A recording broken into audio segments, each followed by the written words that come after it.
제7화 강도단에 합류한 올리버.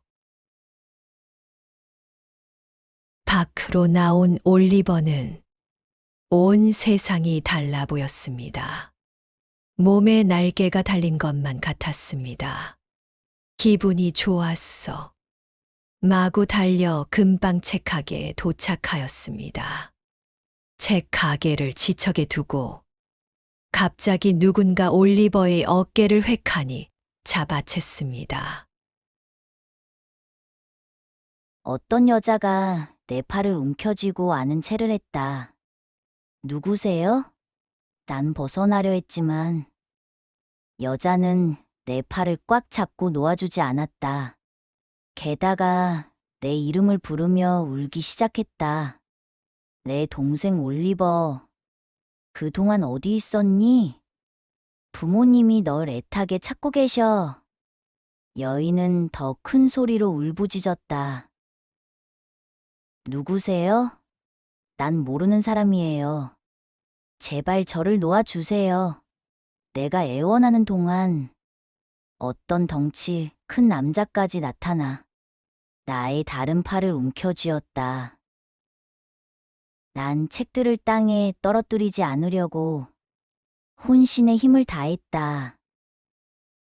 그들은 나의 양팔을 끼고 컴컴한 빈가게로 끌고 들어갔다. 어둠을 뚫고 가게의 뒷문으로 나가 몇 개의 문을 더 거친 뒤 램프가 켜졌습니다. 실내가 불빛으로 환해지자 패익인 노인이 보였습니다. 페이기는 나를 보자마자 낄낄거리며 이렇게 말했다. 옷부터 갈아입어야겠구나. 그 좋은 옷을 망치지 않으려면 말이야. 노인의 두 눈이 불빛을 받아 이글거렸다. 얘야, 다시 보니 참으로 반갑구나. 노인은 큰 소리로 웃어댔습니다. 그러는 사이 다저가 올리버의 주머니를 뒤져요. 5파운드를 꺼내었습니다. 5파운드 지폐를 본 사익스가 잽싸게 다가와 다저의 손에서 5파운드를 빼앗아갔고 페이긴이 가만히 있을 리 없었습니다. 그 돈 이리 내놔. 페이긴이 사익스에게 소리쳤습니다. 그 돈은 노 신사의 것이에요. 올리버가 지지 않고 끼어들었습니다. 그는 절 집으로 데려가 간호해주고 먹여주었어요. 그분이 심부름을 시킨 것이고요. 제발 돌려주세요. 그렇지 않으면 제가 도둑질했다고 오해하실 거예요. 올리버는 울먹이며 절박하게 외쳤습니다. 그래, 바로 그거야. 그게 내가 원하는 바지.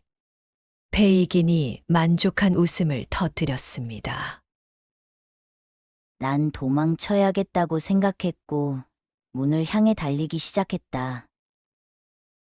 올리버가 문 쪽을 향해 도망가는 모습을 본 사익스는 자신의 개를 풀었습니다.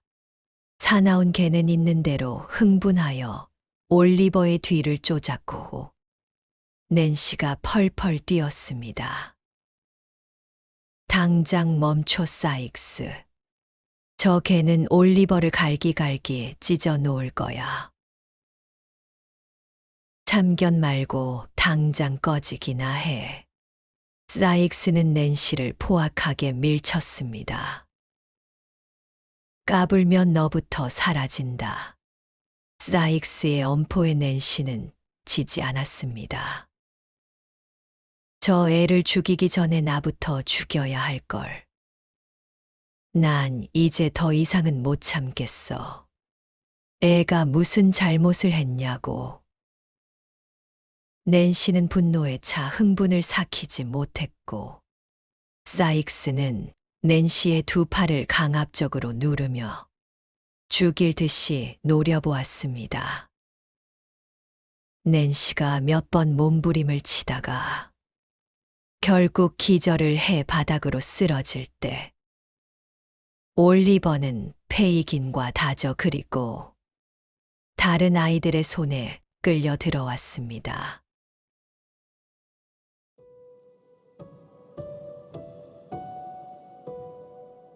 이렇게 해서 올리버는 다시 페이긴 노인과 합류하게 되었습니다.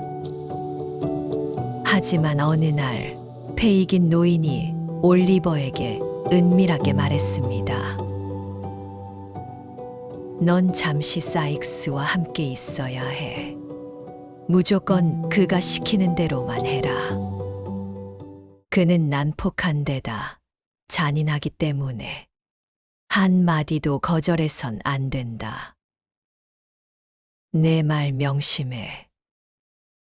난 널 무척 아끼는 데다 잃고 싶진 않거든. 일만 잘 되면 넌 금방 돌아올 수 있어. 그를 잘 돕고 오너라. 페이긴 노인이 다시 낄낄거리며 웃었습니다.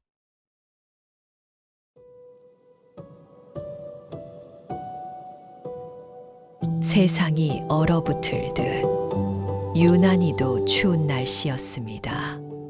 서리가 끼는 야심한 밤. 사익스의 일당과 올리버는 추위와 어둠을 뚫고 어두운 밤 거리를 한참을 걸어 마당이 넓은 한 집에 도착했습니다.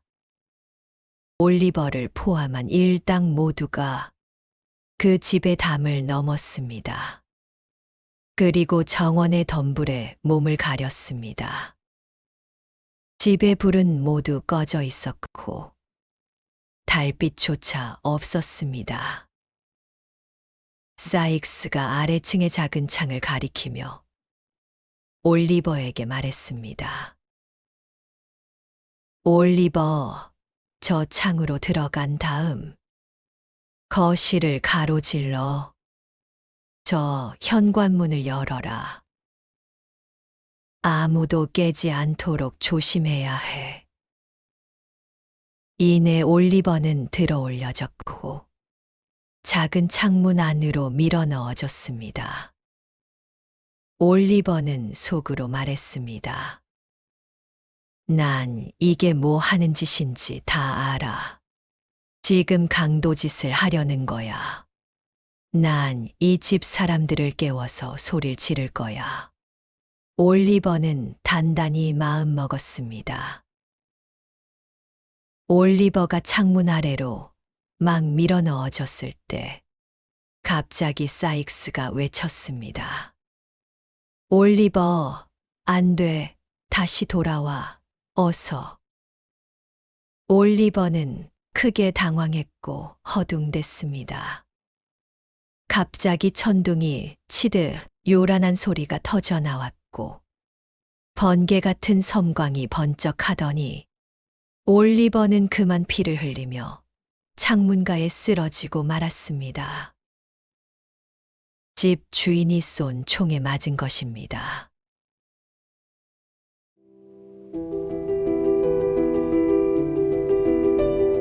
사익스 일당은 쓰러진 올리버를 가까스로 다시 끌어당겨 올렸습니다.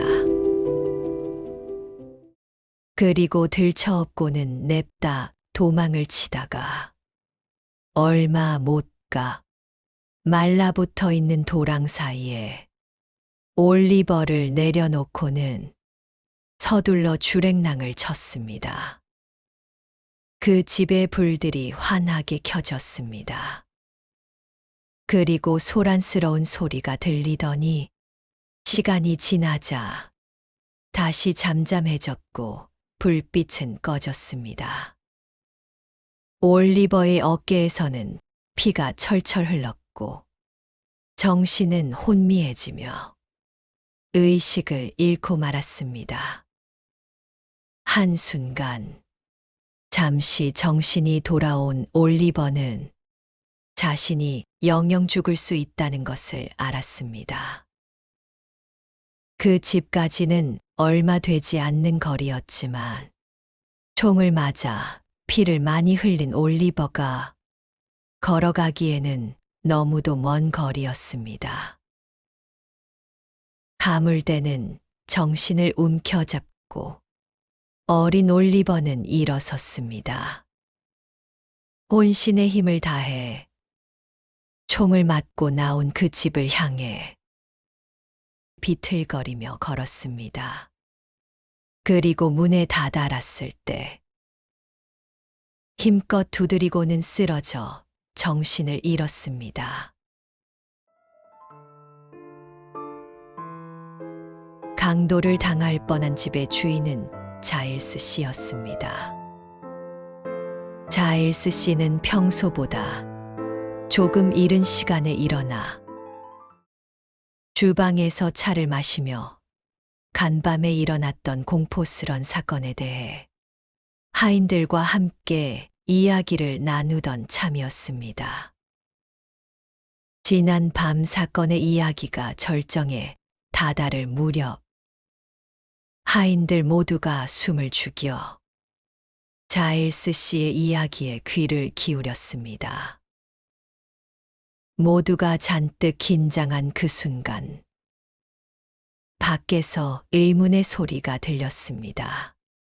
예상치 못했던 의문의 소리에 자일스 씨와 하인들 모두 깜짝 놀라 가슴을 부여잡아야 했습니다. 무슨 소리가 났어? 밖에서 난 소리야. 무슨 소리지? 분명히 무슨 소리가 났단 말이야. 주방 안이 갑자기 술렁였습니다. 자일스 씨의 이야기는 중단되었고 누가 밖으로 나가 확인할 것인지로 이야기의 핵심이 옮겨갔습니다. 아무도 쉽사리 문을 열어볼 용기를 내지 못하자 자일스 씨는 개들까지 포함해 모두를 대동하고 문을 열게 했습니다. 그리고 차가운 현관 바닥에 쓰러져 있는 어린 소년을 발견하게 되었습니다.